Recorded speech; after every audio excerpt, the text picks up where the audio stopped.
اعوذ باللہ من الشیطان الرجیم، بسم اللہ الرحمن الرحیم۔ مطالعہ دینی ادب کے عنوان سے جو کورس ہم پڑھ رہے ہیں اس میں ہمارے اس کورس میں امام ابن قیم رحمہ اللہ کی کتاب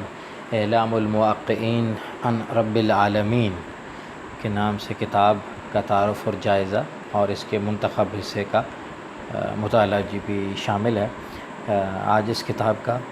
تعارف اور جائزہ ہم پڑھتے ہیں اور اس مخصوص حصے کی طرف میں رہنمائی کروں گا کہ جو آپ لوگوں نے پڑھنا ہے۔ امام ابن قیم رحمہ اللہ مصر میں پیدا ہونے والی وہ عظیم شخصیت کہ جنہوں نے متعدد میادین میں کارہائے نمایاں سر انجام دیے۔ آپ ابن قیم کے نام سے عام طور پر معروف ہیں۔ آپ کی کنیت ابو عبداللہ تھی۔ شمس الدین آپ کا لقب تھا۔ محمد بن ابو بکر بن ایوب بن سعد، اور آپ مشہور ہوئی ابن قیم کے ٹائٹل سے کی نسبت سے۔ آپ کے والد جو ہے وہ مدرسہ جوزیہ کے مہتمم تھے اور قیم تھے، تو اس وجہ سے آپ کو ابن قیم الجوزیہ کہا جاتا ہے۔ مدرسہ جوزیہ جو ہے وہ ابن جوزی رحمہ اللہ جو دوسرے ایک بڑے عالم گزرے ہیں، ان کے بیٹے شیخ محی الدین کا تیار کردہ مدرسہ تھا کہ جس کے مہتمم آپ کے والد صاحب تھے، ناظم الامور رہے، تو اس وجہ سے آپ کو قیم جوزی کہا جاتا ہے، جوزیہ کہا جاتا ہے، تو اس کی نسبت سے آپ کے بیٹے کو ابن قیم جو ہے وہ کہا گیا۔ ابن قیم کے نام سے مصر کے ایک اور بھی عالم جو ہے وہ موسوم ہے، اور وہ ابن قیم المصری یا المصری کہلاتے ہیں۔ وہ ایک الگ عالم ہیں اور حدیث کے بہت بڑے امام تھے۔ امام ابن جوزی جو ہے وہ جیسے میں نے ذکر کیا عبد الرحمن ابن الجوزی، تو ان کے بیٹے نے مدرسہ جوزیہ تیار کروایا تھا اور اس کے مہتمم تھے امام ابن قیم کے والد، تو وہ اس نسبت سے الجوزیہ کہلاتے ہیں۔ تو یہ فرق جو ہے وہ آپ کو پتہ ہونا چاہیے، اور اس کو ذہن میں رکھیے گا کہ ابن الجوزی اور ہیں اور ابن قیم الجوزیہ اور ہیں، اور یہ ابن قیم الجوزیہ ابن الجوزی سے بعد کے ہیں۔ امام ابن قیم رحمہ اللہ جو ہے وہ 691 ہجری میں جو ہے وہ پیدا ہوئی، اور آپ کے والد بہت بڑے عالم بھی تھے، خاص طور پر علم وراثت کے، علم الفرائض کے بہت بڑے عالم تھے۔ ان سے بھی آپ نے جیسے میں نے ذکر کیا کہ وہ مہتمم رہ چکے تھے مدرسے کے، اور اس حوالے سے بڑے معروف عالم تھے وہ بھی، تو ان سے ابتدائی جو ہے وہ تعلیمات حاصل کی، ابتدائی طور پر دین ان سے سیکھا۔ آپ کی اولاد میں ہم دیکھتے ہیں جمال الدین آپ کے بیٹے تھے ابن قیم الجوزیہ کے، اور وہ بھی عالم تھے، ان کے بارے میں ابن کثیر نے بھی تذکرہ کیا ہے۔ اسی طریقے سے برہان الدین آپ کے ایک بیٹے تھے جو کئی علوم کے اندر خاص طور پر علم نحو اور علم فقہ کے بڑے عالم تھے، ان کا تذکرہ بھی اہل علم نے کیا ہے۔ آپ کے بھائی جو ہے وہ زین الدین تھے جو عالم تھے علم حدیث کے حوالے سے، ان کی بھی خدمات ہیں۔ امام ابن قیم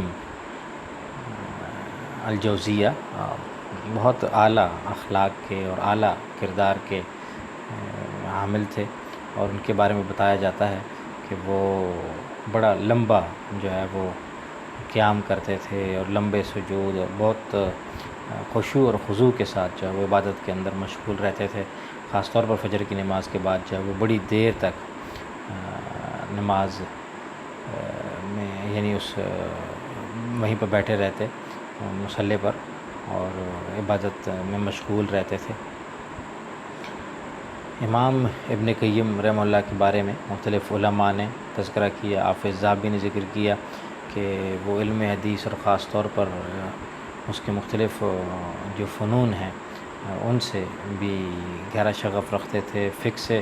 گہرا شغف رکھتے تھے، علم نحو کے اندر بڑا درک انہیں حاصل تھا، اسی طریقے سے بہت سارے دیگر علماء نے بھی آپ کا تذکرہ کیا۔ امام ابن قیم جوزیہ کو بھی بڑی مشکلات کا سامنا کرنا پڑا تھا اپنے زندگی میں، اور آپ کو اونٹ پر سوار کر کے شہر میں پھرایا گیا، آپ کے بدن پر درے مارے گئے، اور اس طریقے سے امام ابن تیمیہ کو تشدد کا سامنا کرنا پڑا۔ تو امام ابن قیم رحمہ اللہ کو بھی مختلف مواقع پر مشکلات کا سامنا کرنا پڑا، لیکن آپ نے بڑی عزت دلیری سے ان مشکلات کا سامنا کیا۔ آپ کے اساتذہ میں عبدالکریم بن دائم ہیں، عیسیٰ بن مطعم ہیں، ابن الشیرازی ہیں، اسماعیل ابن مختوم ہیں، شہاب نابلسی ہیں، قاضی تقی الدین سلیمان ہیں۔ تو بہت بڑے بڑے اساتذہ سے، لیکن سب سے زیادہ جس استاد سے آپ متاثر ہوئیے اور جن کی چھاپ آپ کے اوپر ہے وہ شیخ الاسلام ابن تیمیہ رحمہ اللہ ہیں، کہ جن سے آپ نے بہت زیادہ استفادہ کیا۔ آپ کے تلامذہ میں جو ہے وہ ابن رجب حنبلی، جو معروف حنبلی عالم ہے، وہ بہت بڑا ایک نام ہے، وہ آپ کے شاگردوں میں شامل ہے۔ ابن کثیر خود تذکرہ کیا ہے، وہ بھی آپ کے شاگردوں میں ہیں، اور آپ کے بیٹے عبداللہ کہ جو آپ کی وفات کے بعد اس مدرسے میں، مدرسہ صدریہ میں جہاں پر آپ موجود تھے، مسند پر بیٹھتے تھے، وہاں پر مسند تدریس پر فائز ہوئی، تو وہ بھی آپ کے تلامذہ میں ایک بہت بڑی شخصیت ہے۔ ابن قیم رحمہ اللہ نے بہت ساری کتابیں لکھیں، اور کتب کا ان میں بڑا شوق تھا۔ ابن حجر عسقلانی رحمہ اللہ نے بھی لکھا ہے کہ ان کے پاس کتب بہت زیادہ تھیں، اور انہوں نے وہ جمع کی ہوئی تھیں، بہت بڑی لائبریری تھی جو ان کے پاس موجود تھی، اور جسے دیکھ کر پتہ چل سکتا تھا کہ وہ کتنا گہرا شغف رکھتے ہیں۔ مختلف علوم کے اندر شیخ نے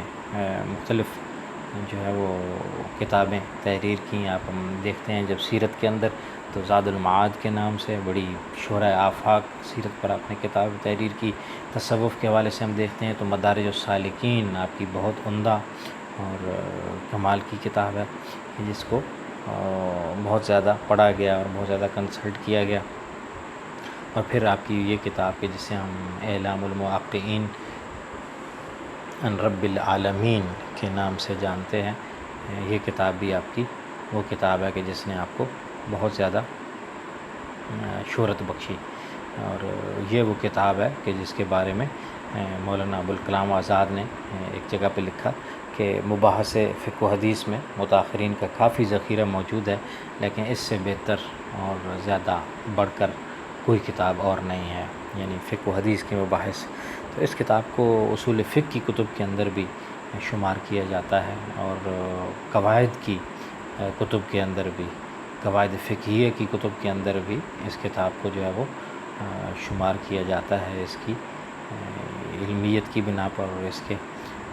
اعلیٰ مقام کی بنیاد پر۔ یہ کتاب جو ہے وہ اب 4 جلدوں میں ہمارے پاس چھپتی ہے، اور ان 4 جلدوں کے اندر بہت ساری مباحث ہیں جو شیخ نے ذکر کی ہیں، کہ جن کے حوالے سے آپ اس کو دیکھیں گے تو آپ کو بہت ساری چیزیں اس کے اندر ملیں گی۔ خاص طور پر جو اصول فقہ کے حوالے سے بھی مباحث ہیں، قیاس کے حوالے سے، تقلید کے حوالے سے، سد ذرائع کے حوالے سے، اور ابن قیم جوزیہ کی یہ کتاب جو ہے وہ دلائل سے معمور ہے، اور جس موضوع پر بات کرتے ہیں، بحث کرتے ہیں، تو مختلف دلائل جو ہے وہ لے کر آتے ہیں اور ان دلائل کا تذکرہ کرتے ہیں۔ 751 ہجری میں امام ابن قیم الجوزیہ کا وصال ہوا، اور آپ کو دمشق میں اپنے والد کی قبر کے ساتھ ہی جو ہے وہ دفن کیا گیا۔ امام ابن قیم نے بہت سارے اسفار بھی کیے تھے، مختلف اہل علم سے علم دین سیکھنے کے لیے آپ نے ان کی طرف رجوع کیا، اور ان سے مختلف علوم کے اندر جو ہے وہ اصولی اور بنیادی چیزیں جو ہے وہ آپ سیکھتے رہے۔ لیکن جیسے میں نے ذکر کیا کہ آپ کی تقریباً ساری کتب کے اندر ہم یہ دیکھتے ہیں کہ جو ایک گہری چھاپ ہے وہ امام ابن تیمیہ رحمہ اللہ کی ہے، کہ جن سے آپ بہت زیادہ متاثر تھے، اور ان کا وہ اثر اور وہ چھاپ جو ہے وہ آپ کی اس کتاب کے اوپر واضح طور پر دیکھی جا سکتی ہے۔ اس کتاب کو اردو میں بھی ترجمہ کیا گیا اور 1935 میں اس کا ترجمہ جو ہے وہ دلی سے شائع ہوا، اور اس کے علاوہ جو ہے وہ اور بھی یعنی ایک معروف جو ترجمہ اس وقت دستیاب ہے وہ مولانا محمد جوناگڑھی کا ہے، لیکن جو اس سے پہلے ایک ترجمہ ہوا وہ دلی سے شائع ہوا تھا 1935 میں، اور اب جو ترجمہ ہمارے پاس اس وقت دستیاب ہے جیسے میں نے ذکر کیا وہ 2 جلدوں میں اور PDF فارمیٹ میں بھی انٹرنیٹ کے اوپر موجود ہے کہ جہاں سے آپ اس کو دیکھ سکتے ہیں۔ جیسے میں نے ذکر کیا اس کے اندر بہت ساری مباحث ہیں کہ جو فقہ اور اصول فقہ سے متعلقہ ہیں۔ آپ نے جو اس کے اندر سے بحث پڑھنی ہے وہ ہے صحابہ کرام کے حوالے سے، بہت عمدہ اور مدلل گفتگو شیخ نے کی ہے الادلہ علی ان اتباع الصحابہ واجب، کی جو فصل ہے اس کے اندر کہ بے شک صحابہ کی جو اتباع ہے وہ واجب ہے، اس کے اوپر شیخ نے جو ہے وہ دلائل دیے ہیں، اور قول صحابی کی اتباع کے حوالے سے ان کو ذکر کیا ہے۔ ان کو آپ نے جو ہے وہ اس کتاب سے پڑھنا ہے تاکہ آپ لوگ اس کتاب کے اس حصے کو کہ جو میں سمجھتا ہوں کہ زیادہ بہتر ہوگا آپ لوگوں کے لیے، کیونکہ اس کے علاوہ بہت ساری ایسی چیزیں ہیں کہ جو بہت زیادہ ڈیٹیلڈ ہیں اور بہت زیادہ وہاں پر مباحث جو ہے وہ پھیلی ہوئی ہے، تو اس کی بجائے یہ حصہ خاص طور پر جس نے مجھے بڑا متاثر کیا اور بڑے عالم کو متاثر کیا اور بڑے عمدہ انداز میں صحابہ کرام کی حوالے سے، ان کے مقام و مرتبہ کے حوالے سے اور ان کے اقوال کی اہمیت کے حوالے سے یہ کتاب جو ہے وہ بڑی ضروری ہے کہ ہم اس کتاب کو اس حصے کو لازمی پڑھیں۔